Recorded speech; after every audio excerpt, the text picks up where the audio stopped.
glass. Look at that. Oh my God. A destructive hailstorm tore through central Oregon on Sunday, August 3rd, 2025, striking communities with damaging hail, fierce winds, and dangerous lightning. The storm disrupted daily life across Deschutes and Grant counties, triggering severe weather alerts and a rapid emergency response. Between 1 and 4 p.m., the National Weather Service, NWS, observed hailstones ranging from 1 to nearly 1.5 inches in diameter, large enough to crack windshields, dent vehicles, and shred crops. Winds exceeding 50 miles per hour ripped through tree canopies and fencing, while more than 60 cloud-to-ground lightning strikes lit up the sky.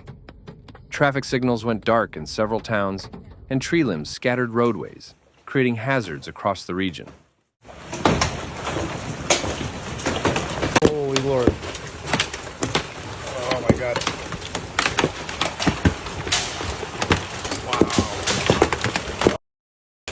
Wow.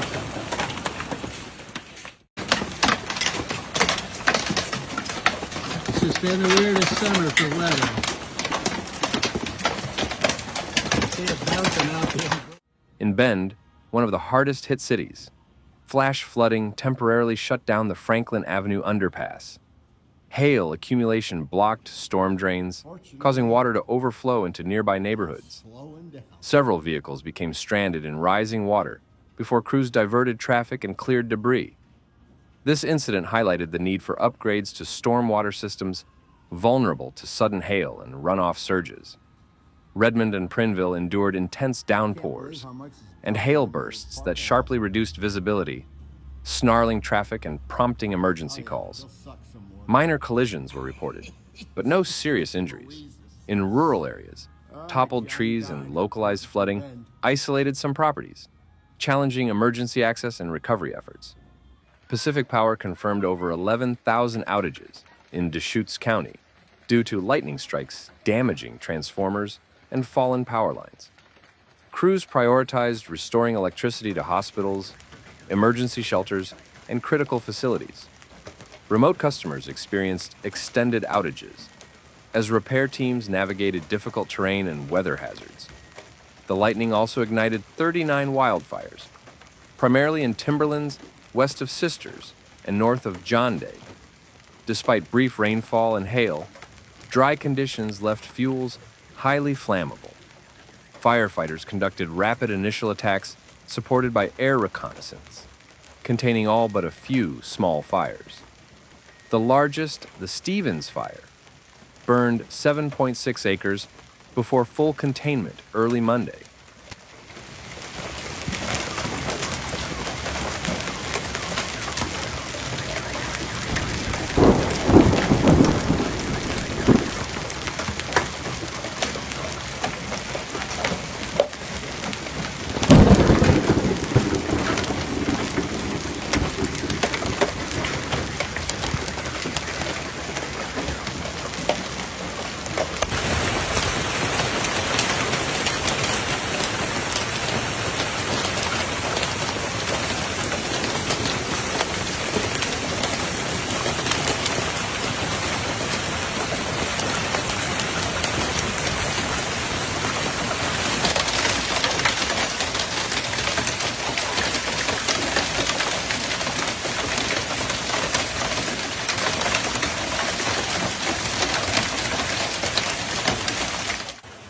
Grant County ranchers reported extensive agricultural losses.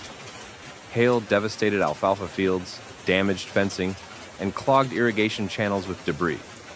Muddy roads delayed livestock movement and disrupted harvest schedules, potentially impacting crop yields and seasonal income. Dr. Ed Townsend, Science and Operations Officer at NWS Pendleton, explained the storm resulted from a rare combination of upper-level wind shear, unstable air, and mid-level moisture, perfect conditions for explosive thunderstorms. He stressed that increasing heat and dryness in the region amplify the danger posed by even brief storms. Local businesses faced immediate consequences. Hardware stores saw surges in demand for tarps, plywood, and sump pumps. Roofing contractors and auto shops reported backlogs of hail damage repairs. insurance companies are processing a sharp increase in claims related to property and vehicle damage. Fire crews remain on high alert as monsoonal moisture moves into the area.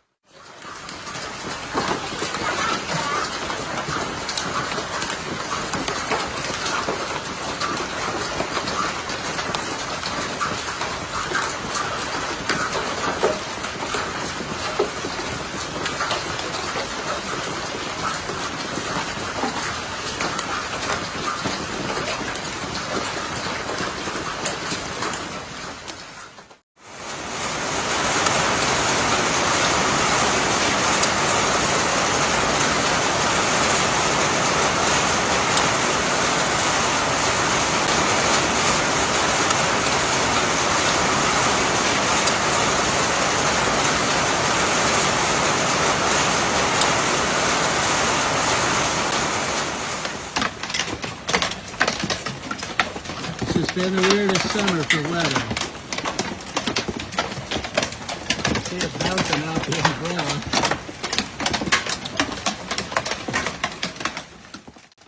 A weaker weather system is forecast to bring light showers to parts of northeastern Oregon Monday night. But officials caution that sustained rain is needed to reduce fire risks significantly. The Oregon Department of Forestry continues aerial patrols and urges residents to report any new smoke sightings promptly. Looking ahead, forecasters predict a ridge of high pressure to build by midweek, bringing drier and calmer weather. Emergency managers remind residents that while immediate threats may lessen, vigilance is essential through late summer. They recommend clearing gutters, securing outdoor items, updating emergency kits, and signing up for real-time weather alerts. The August 3rd hailstorm served as a stark reminder of Central Oregon's vulnerability to sudden extreme weather events. As climate patterns evolve and the region grows, strengthening infrastructure resilience and emergency preparedness remains a critical priority.